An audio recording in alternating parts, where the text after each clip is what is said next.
Hello everyone, my name is Tirthadatta and I'm one of the outreach leads at Democracy NYC. In this video, I would like to share some valuable information focusing on the June primary election, which is on Tuesday, June 22nd, and the new voting system called ranked choice voting. To begin with, I would like to say a few words about who we are and what we do. We are a nonpartisan initiative of New York City focused on increasing voter participation and civic engagement in the city. Part of our mission is to encourage every New Yorker to make their voices heard at the ballot box. With so much at stake in local election and the implementation of a new voting system, public education is even more important than ever this year. Our goal is to register new voters and encourage all New Yorkers to make their voices heard and help shape their communities. As we all may know, June 22nd happens to be the day for the primary election for New York City, and New Yorkers will use ranked choice voting system in this important citywide primary election. The June primary will impact the outcome of a number of critical races. Focusing the June primary, some of the key dates are June 12th, when the early voting has already started, and it will continue till Sunday, June 20th. And Tuesday, June 22nd is when the primary election will happen. So in this local election, what's at stake and who's on the ballot? So this, as this is a New York City local election, there are approximately about 45 seats that are open, which are within these positions. We will have our next mayor, public advocate, board of president, comptroller, and the city council members. And they all have the power to decide on the issues that actually impact us on a daily basis.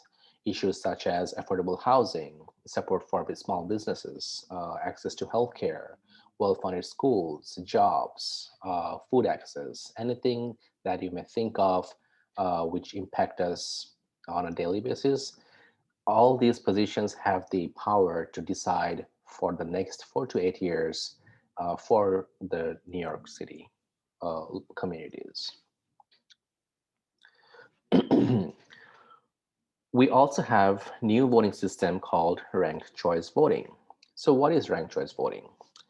This is a new way to vote this year, which was approved by 74% of voters in a 2019 ballot referendum.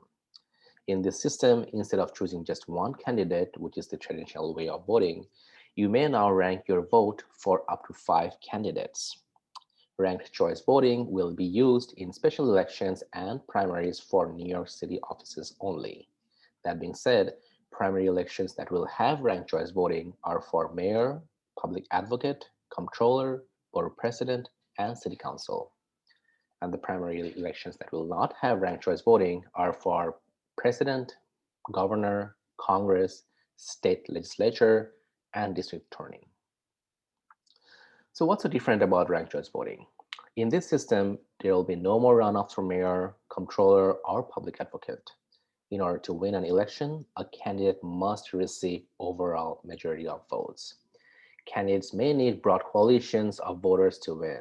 A candidate who isn't your top choice could still be your number, second, third, fourth, or fifth choice.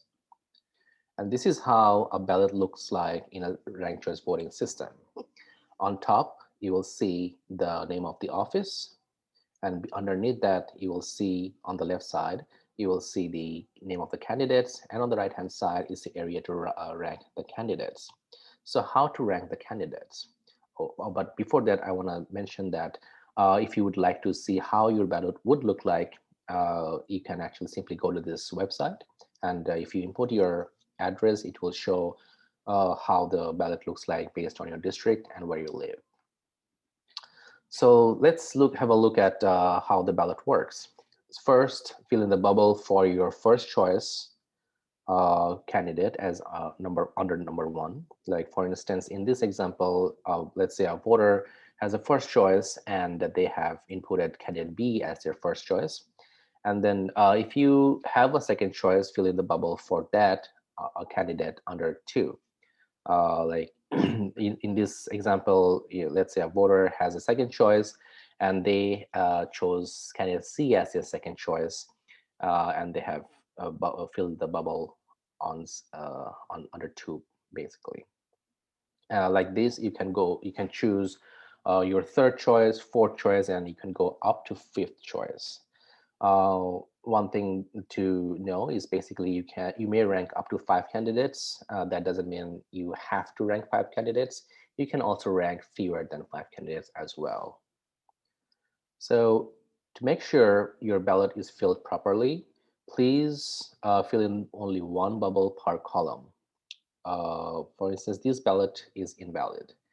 If you rank 2 candidates in same rank, for instance, if you give 2 candidates as 1, your ballot will be invalid and your vote will not be counted. In the same way, if you rank someone more than once, only the first ranking will get counted. And then your second, third, fourth, or fifth will not be counted, and hence you lose the power to rank your vote for other candidates.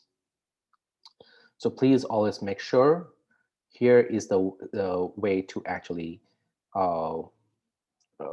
rank any candidates. Please fill in only one bubble per column. Now let's have a look at how ranked choice voting works in New York City in this 30-second video. Hey, New Yorkers! June 22nd is primary election day, and this year, instead of voting for just one person for each office, you can now rank up to 5 candidates in order of preference. It's called ranked choice voting, and it's new to New York City. To vote for your first choice, fill in their oval in the first column. Fill in the oval for your second choice in the second column. Rank up to 5 candidates. Now, even if your first choice doesn't win, you can still have a say in who does. Early voting is June 12th through the 20th. Primary day is June 22nd. Learn more at voting.nyc. Hey, New. All right, so at Democracy NYC, you also have an interactive tool, interactive ballot, and to actually test to see how the ranked choice voting works. For instance, if we go to this link, this is a ballot for choosing people's favorite New York City landmarks. I will just give an example. Let's say my first choice is Central Park, and then my second choice, my second favorite New York City landmark, I'll put Brooklyn Bridge, and then Bronx Zoo as my third, and then fourth is Cloisters, and then let's say the Coney Island Cyclone is my fifth. And then if I submit the result, I can have a look at the preliminary result, and this is how the voting tabulation works in the ranked choice voting. Getting back to the presentation, so if you would like to, see how the ranked choice voting works, this is a great interactive tool which you can use with your friends and family and to see how the ranked choice voting system works. One thing to remember is that in the ranked choice voting system, if a candidate receives more than 50% of the votes at the first round, then they win and there will be no other further rounds. However, if there is no candidate receive more than 50% of the votes in the first round, that's when the further steps of ranked choice voting starts. All right, so in the ranked choice voting system, more diverse candidates will have the chance to win the elections, and more representatives of our underrepresented communities will have the chance to be in the office. A 2019 Fair Vote report on racial minority voting rights shows that people of color, and particularly women of color, hold offices at a higher rate under ranked choice voting system compared to the prior system, and that people of color win office more often since the adoption of ranked choice voting. Just to recap, local elections really matter. It's really important that we participate in any of the local elections. Ranked choice voting means instead of just voting for one candidate, you can now rank your vote for up to 5 candidates or fewer based on your true preference. You always get to vote for your favorite first. You vote for your true preference based on your hopes and values. no more runoff elections, or candidates winning with less than a majority. The ranked choice voting system gives our votes more power because we can now choose to rank our vote for up to 5 candidates instead of just voting for one. Before I end, I would like to share some voter resources which you may find helpful before you get to the polls. Uh, Before any elections, you may want to make sure that your voter registration is up to date, and you could do so by simply going to nycvotersearch.com or by calling 1-866-868-3692 number. And then voting.nyc, which is a great tool to find any information related to voting. And before you get to the polls, you may want to know who are the candidates that are running. And you could do so by simply visiting voting.nyc and then clicking on Meet the Candidates 2021 races. And you will see the candidates with the really good bio under each position, like mayor, comptroller, city council, board president, and public advocate. Voting.nyc, you could also use that website to find your polling locations as well as to request or track your absentee ballot. To find your polling location, you could just click on Find My Poll Site, and then based on if you want to, and then they will ask you about where you live, and they will show you where your polling location is for early voting as well as for your election day voting. One thing to remember is that the polling location for early voting is usually different than the polling location for the election day voting. As I have mentioned already, that you can request your absentee ballot. However, for this June primary, which is on June 22nd, the deadline for requesting an absentee ballot has already passed in June 15th. However, in the future elections, you can definitely request and track your absentee ballot by simply going to voting.nyc. To learn more about us and to get involved, please visit us at nyc.gov/democracynyc. You can also join us to call the New Yorkers by simply going to this link.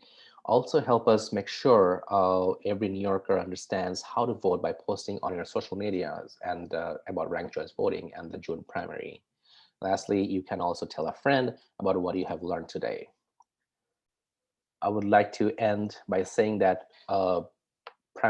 this primary election on June 22nd is unlike any election New York City has seen in a long time. The last city election this big was 20 years ago, scheduled on September 11, 2001. There were over 300 candidates running that time, and now there are over 500 candidates running now. Like then, our city is facing tremendous social, economic, and emotional uncertainty. Once again, our future is on the ballot. I hope you get to vote for the candidates of your preference by June 22nd. Thank you so much. Hope this presentation was helpful, and good luck, and please vote by June 22nd. Thank you.